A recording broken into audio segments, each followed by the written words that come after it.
창세기 3장 1절에서 7절. 오늘 본문은 에덴 동산에서 뱀이 하와를 유혹하여 선악과를 먹게 하는 사건을 이야기하는 내용입니다. 성경에서 말하는 인류에게 있어서 가장 슬프고도 안타까운 사건은 최초 인간의 범죄로 말미암아 모든 인류가 죄 아래 있게 되었으며 그로 인해 고난과 죽음이 찾아왔다고 하는 내용일 것입니다. 본문은 바로 이러한 인류 최대의 비극을 초래한 최초 인간의 범죄에 대한 기록입니다. 하나님께서는 인류의 조상이자 언약의 대표인 아담과 하와를 에덴 동산에 두어 살게 하시고 또한 금단의 열매인 선악과를 두심으로 자유의지를 지닌 인간이 자발적인 순종을 통해 하나님께 영광을 돌리며 보다 성숙한 인격체로 발전해 가기를 원하셨습니다. 2장 17절. 그러나 아담과 하와는 하나님의 뜻을 거슬러 사단의 자주를 받은 뱀의 유혹을 받아 선악과를 따먹음으로써 범죄하고 만 것입니다. 특히 이 사건은 단순히 아담과 하와의 범죄 사건으로 그치는 것이 아니라 이 세상 마지막 날에 이르기까지 전 인류에게 사망을 가져온 죄의 기원과 하나님의 구속, 역사가 필요하게 된 직접적인 원인을 보여주고 있다는 점에서 중요한 사건인 것입니다. 3장 1절. 그런데 뱀은 여호와 하나님이 지으신 들짐승 중에 가장 간교하니라. 뱀이 여자에게 물어 이르되 하나님이 참으로 너희에게 동산 모든 나무의 열매를 먹지 말라 하시더냐. 본문 앞부분에 나오는 여호와 하나님은 천지를 창조하시고 그 가운데 뱀을 창조하신 분이 누구인지 밝히는 이름이며 반면 뒤에 나오는 하나님은 뱀이 여자를 유혹하는 중 금지 명령을 내리신 분이 누구인지를 확인하는 과정에서 나온 이름입니다. 특히 본장에서는 객관적인 사실을 묘사하는 모든 부분에는 하나님의 이름이 여호와 하나님으로 나오는 반면 뱀은 일관되게 하나님이란 명칭만으로 사용하고 있다는 것을 알 수 있습니다. 2장 4절에서 하나님으로 번역된 엘로힘은 하나님이 천지를 창조하신 전능하고 권세가 많으신 분이심을 강조하는 명칭입니다. 반면 여호와는 언약을 세우시고 그 언약을 성실히 이루어 나가시는 하나님 되심을 강조하는 명칭인 것입니다. 따라서 본장에서 계속 여호와 하나님이란 명칭이 등장하는 것은 천지를 창조하셨으며 만물에 대한 절대 주권을 가지신 분인 하나님은 동시에 인간과 더불어 영원한 축복과 죽음의 결과를 낳게 하는 선악과 언약을 맺으신 언약의 하나님이 되심을 보여주기 위함입니다. 반면 여자를 유혹하기 위해 뱀은 하나님의 언약을 상기시킬 수 있는 여호와란 명칭은 단 한 번도 사용하지 않았습니다.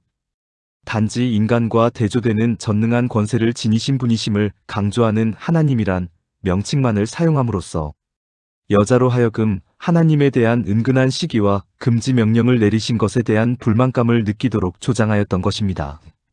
이것은 실로 고차원적인 술책이라고 본문은 독자들에게 말하고자 하는 것입니다.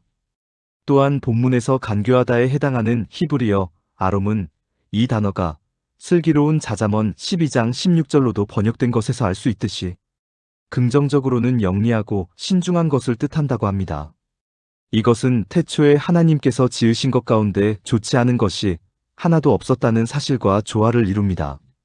이런 점에서 볼 때 뱀은 원래 하나님으로부터 영리함을 선물로 받았으나 자신에게 주어진 하나님의 선물을 악용함으로써 사악하고 교활하게 되었음을 알 수 있습니다. 뱀이 하와에게 접근한 것은 선악과를 따먹지 말라는 명령을 아담은 하나님으로부터 직접 들었으나 2장 16절 하와는 아담을 통하여 간접적으로 들었으므로 그만큼 경각심이 약했기 때문일지도 모르기 때문에 뱀은 이것을 이용했을 수도 있을 것입니다. 그러면서 뱀은 참으로 하시더냐란 표현은 참으로 사실이 틀림없느냐란 강한 부정적 의미가 포함된 의문문으로 이해해야 할 것입니다. 즉 뱀은 하와로 하여금 사실일 리가 없다는 생각을 가지도록 교묘하게 반어법적으로 질문하고 있는 것입니다. 그리고 뱀은 모든 나무의 열매를 먹지 말라고 하시더냐면서 하와에게 혼란을 일으키게 말하고 있는 것입니다. 3장 2절에서 3절. 여자가 뱀에게 말하되 동산 나무의 열매를 우리가 먹을 수 있으나 동산 중앙에 있는 나무의 열매는 하나님의 말씀에 너희는 먹지도 말고 만지지도 말라 너희가 죽을까 하노아 하셨느니라. 본문에서 하와가 언약을 맺으시고 이를 성실히 수행하시는 하나님의 신실성을 강조하는 명칭인 여호와 안이름을 생략하고 이야기하는 것을 알 수 있습니다. 이는 하와가 이미 뱀의 유혹에 넘어가고 있음을 간접적으로 암시하고 있는 것입니다. 또한 본문에서 먹지도 말고 만지지도 말라고 하와는 말하고 있습니다. 그런데 하나님은 먹지 말라고 했지 만지지 말라고는 하지 않았습니다. 2장 17절. 이는 하나님의 명령에 자기 생각을 더하는 잘못을 범하는 것입니다. 그런데 하와는 죽을까 하노라라고 말합니다. 이는 죽음을 단지 예상되는 사건으로만 이해하고 있음을 알 수 있는 것입니다. 즉 하나님의 말씀을 절대 신뢰하지 않고 그럴 수도 있고 아닐 수도 있다는 불신앙적인 태도를 지닌 사람들은 뱀과 같은 간교한 유혹에 넘어갈 수 있음을 본문은 독자들에게 강조하고 있는 것입니다. 다시 말하면 하나님과의 언약, 즉 계명을 잘 지키라고 독자들에게 강조하고 있는 것입니다. 3장 4절에서 5절. 뱀이 여자에게 이르되 너희가 결코 죽지 아니하리라. 너희가 그것을 먹는 날에는 너희 눈이 밝아져 하나님과 같이 되어 선악을 알 줄 하나님이 아심이니라. 히브리어에서 눈은 단순히 보는 기능만을 지닌 것으로 이해하지 않는다고 합니다.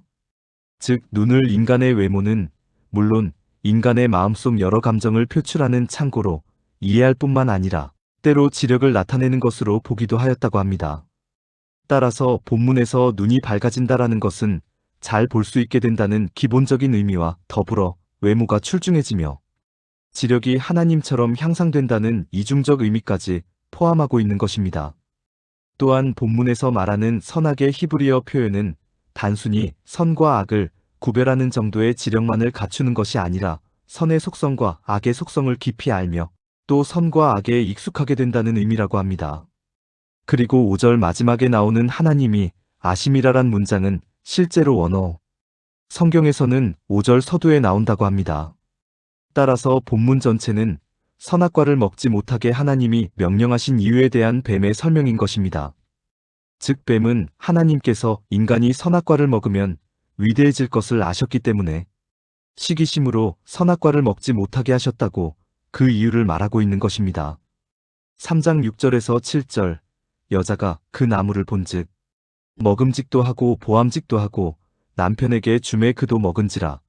이에 그들의 눈이 밝아져 자기들이 벗은 줄을 알고 무화과 나무 잎을 엮어 치마로 삼았더라. 선악과를 따먹은 아담과 하와가 자신들의 벗은 모습을 단순히 지적으로만 아는 것이 아니라 체험적으로 알고 마음속 깊이 느끼는 것까지 포함하는 단어를 사용하고 있습니다.